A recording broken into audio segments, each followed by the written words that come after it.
wish I was the room in which she lay, to enclose her from him. But instead, I was a dormant side table that let her pass, observing her, questioning her purpose to life. The things I began to overlook, her scars traced along her arms, her continued use of jackets despite outside being in the high 90s, her sudden isolation from others without rhyme or reason. Don't you see? Her actions are her secret calls for help, a coded message for her need of relief from her perpetual torture, a cry for air from the suffocation of her existence. Don't you see? She has become a ghost in a living body. It is only her friend who hears her inaudible shouts in the school bathroom where she glimpses the marks that tread upon her body, puzzled at the sight of her. Her friend becomes confused at the disconnect between the life everyone at school was convinced she had and the life that was shown through her scars. After hearing the news, her mother and father, her designated suppliers of devotion, chastised their daughter for her actions with no need to know why. Her parents, who are more worried about what others may think than the very thoughts that attack the corner of their baby girl's mind, their perception of who they think their daughter is, clouds the reality of who she has become. Unable to figure out the cause of her depression, so quick are they to deem her actions as one of a demonic spirit overtaking her morale, unable to register that their baby girl is drowning, longing for the affection of her parents to pull her out of her lake of rejection. It seems like it will never end, but we will pretend how this may end. He says his fatherly intuition made him go to the bathroom that day, finding his little girl in a pool of wraps of open pills, unable to comprehend the situation at play.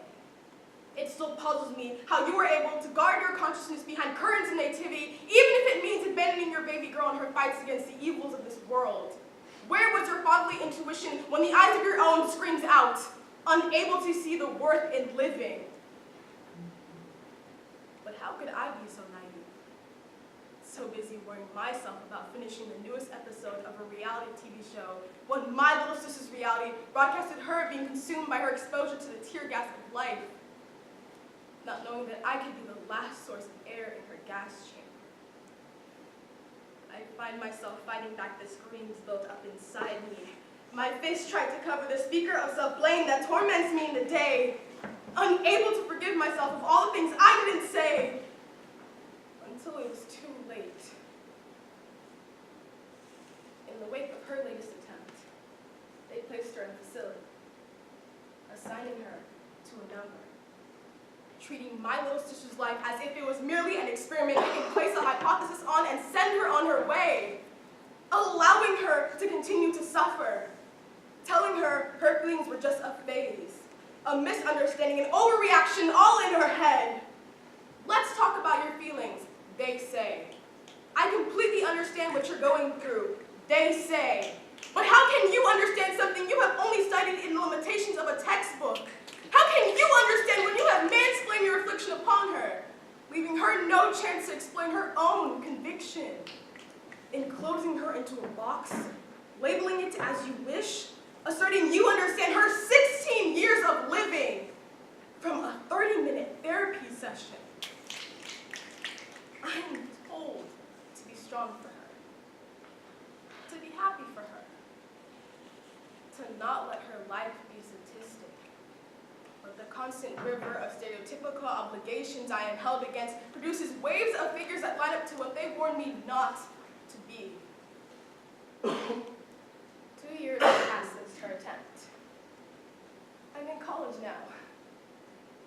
And every weekend, I find myself trying to binge-wade my fears, anxiety, and nervousness of her away, hoping alcohol would be the machine that transforms the grief I feel, rather than the tool that unmasks the cloak of my hidden thoughts.